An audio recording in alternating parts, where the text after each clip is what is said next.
This is a wonderful sonnet by John Keats, and it's called When I Have Fears That I May Cease to Be. So if we look at the title, When I Have Fears That I May Cease to Be, is quite straightforward. When I fear that I will die or cease to be alive. So Keats was born in 1795 in Moorgate, London. His father died when he was 8, mother when he was 14, and brother when he was 23. So he suffered a great deal of loss in his life. And so that helps us to understand why he had this preoccupation with death. At first he studied medicine and completed his studies, and then he took up poetry. All of the deaths of his family relate to his obsession and fear of death in his poetry. Even though he died at 26, he had accomplished enough to become one of England's major poets. In 1918, Keats contracted tuberculosis. His health deteriorated quickly. Soon after his last volume of poetry was published, he ventured off to Italy with his close friend, the painter Joseph Severn, on the advice of his doctor, who had told him he needed to be in a warmer climate for the winter. The trip marked the end of his romance with Fanny Brawne.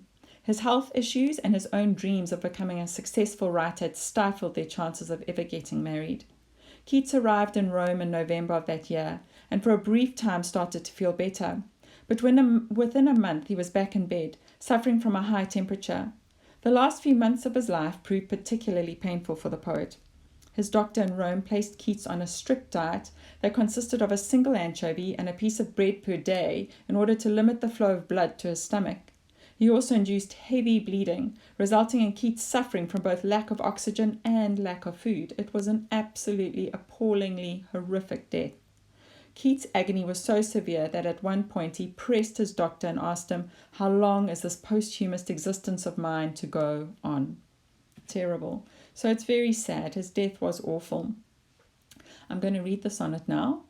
When I have fears that I may cease to be, before my pen has gleaned my teeming brain, before high-piled books and charactery hold like rich garners the full-ripened grain, when I behold upon the night's starred face huge cloudy symbols of high romance, and think that I may never live to trace their shadows with the magic hand of chance, and when I feel, fair creature of an hour, that I shall never look upon thee more, never have relish in the fairy power of unreflecting love, then on the shore of the wide world I stand alone and think, till love and fame to nothingness do sink. It's a beautiful poem, and the rhyme scheme is what one would expect from an Elizabethan sonnet. You've got your 3 quatrains and your rhyming couplet, be, brain, character, grain. So those lines rhyme, your alternating rhymes in the first 4 lines. Face, romance, trace, chance, alternating again. Hour, more, power, shore, alternating again. And then your rhyming couplet, think, sink. And don't forget the rhyming couplet is what resolves the poem, and that on line 9 we can normally expect the volta. So if we look for line 9, it'll be the line that begins the final quatrain, and it begins with, "And when I feel, fair creature of an hour." So we've got that shift then occurring.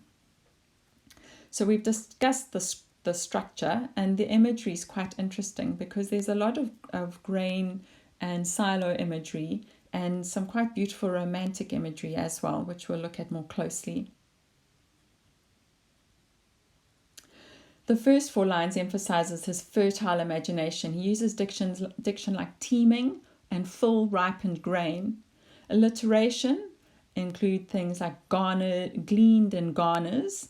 So to talk about harvesting, grain, as well as character, rich, garners, ripened, and grain. So this emphasizes how much he has to express using imagery like this, imagery that relates to harvesting and having a lot to say. The paradox in the poem is that the narrator is both the grain and the harvester. So the grain is what grows in his mind, and he, the writer, harvests it by putting it down on paper, representing both his imagination and his identity as a writer. And the themes are self-evident. The theme of dying young, the fear that his poetry won't survive, and the insignificance of love and fame in the bigger picture. Life is so fleeting, he says. Keats discusses his ultimate fear of dying young in the first part, the quatrains, lines 1 to 12. He fears that he'll not live up to his own expectations as a writer before he dies, and then he also fears, in the last quatrain, where the volta occurs, that he will lose those he loves from 9 to 12.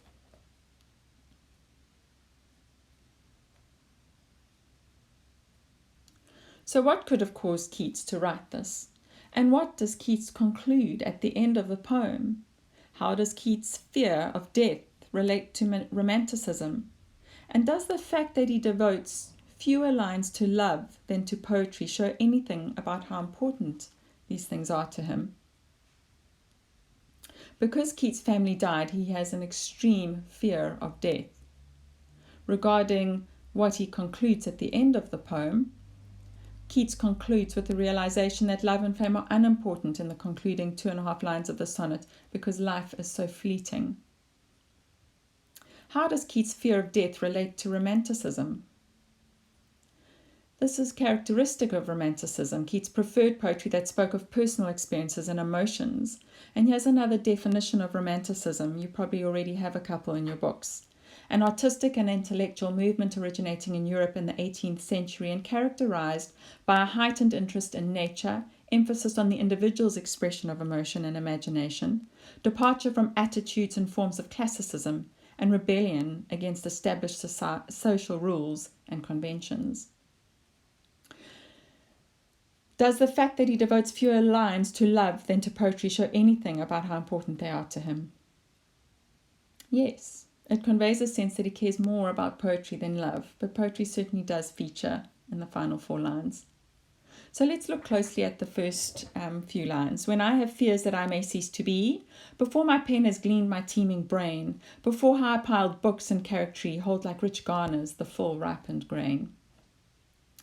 So it's a sonnet, 14 lines in iambic pentameter, 3 quatrains develop the issue, and the couplet finalizes or resolves it.